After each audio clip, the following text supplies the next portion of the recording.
What's up, Smithville? Kristen Merriweather, your friendly neighborhood publisher.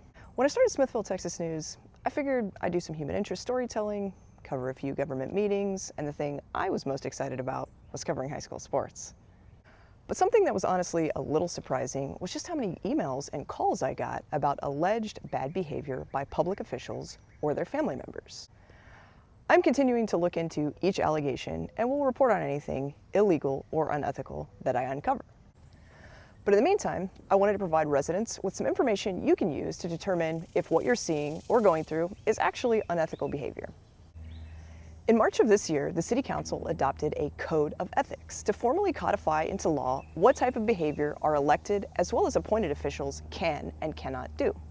It states, and I quote, "The citizens and businesses of the City of Smithville are entitled to have fair, ethical, and accountable local government that earns the public's full confidence for integrity."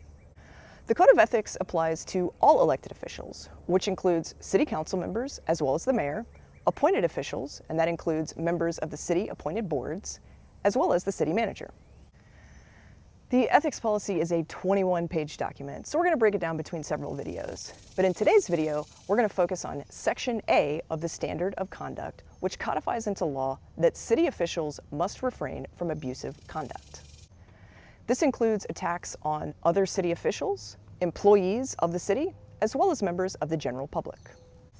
It says, and I quote, "City officials must refrain from intentionally communicating in a way that a reasonable person would feel is meant to improperly intimidate, harass, embarrass, ridicule, or impose an undue influence over other city officials, employees, or members of the public in an attempt to influence the person's conduct."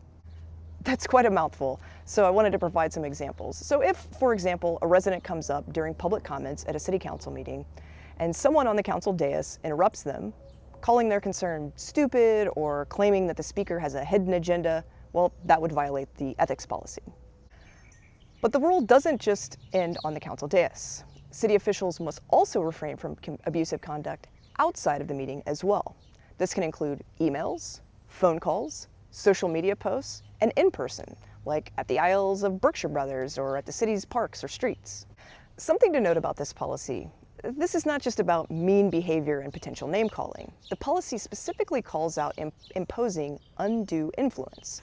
So even if the comments are said with a smile, if the intent is to sway another official, city employee, or member of the public to influence their conduct, well, that's unethical. We will have a whole video on the steps for filing a formal ethics complaint, but for this video, I'd like to note there is a 1-year statute of limitations, meaning if the potential violation happened over a year ago, you can't file a complaint. And to be clear, filing an ethics complaint is a formal legal process, and a committee that will include the City Council will review the allegations. We've got a link to that policy in our show notes, and again, look for a video soon on how to file a complaint on our YouTube channel.